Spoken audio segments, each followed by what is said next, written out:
अस्सलाम वालेकुम नाजरीन, उम्मीद करती हूँ कि आप सब खैरियत से होंगे।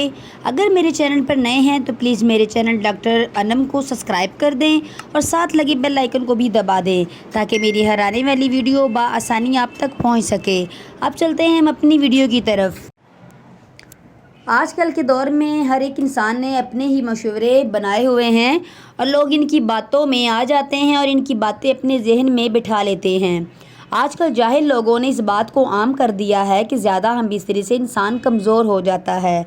अगर हलाल चीज़ यानी अपनी बीवी से जितनी मर्ज़ी ज़्यादा हमबिस्तरी की जाए तो इंसान कभी कमज़ोर नहीं होता, और अगर बाहर मुंह मारा जाए तो इसके ज़्यादा करने पर नुकसान हो सकता है, क्योंकि हलाल चीज़ और हराम चीज़ में फ़र्क ज़रूर होता है।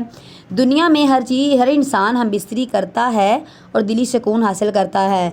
हमबिस्तरी करने से इंसान तंदुरुस्त रहता है, इसके पहले वाले जरासीम खारिज हो जाते हैं और नए जरासीम तैयार हो जाते हैं। हमबिस्तरी मर्द और औरत का फितरी हक़ है, वो जितनी मर्ज़ी चाहे हमबिस्तरी कर सकते हैं। इससे औरत भी खुश रहती है और लुत्फ़अंदोज़ होती है। कुछ लोग ये समझते हैं कि हमबिस्तरी सिर्फ़ रात को करनी चाहिए, दिन को नहीं करनी चाहिए। ये बात भी बिल्कुल गलत है। जब भी इंसान चाहे ये काम कर सकता है, क्योंकि हमबिस्तरी के लिए कोई वक्त मुकर्रर नहीं किया गया। अगर आपको मेरी ये वीडियो अच्छी लगी हो तो प्लीज़ लाइक और सब्सक्राइब कर दें ताकि मेरी हर आने वाली वीडियो आप तक बआसानी पहुंच सके।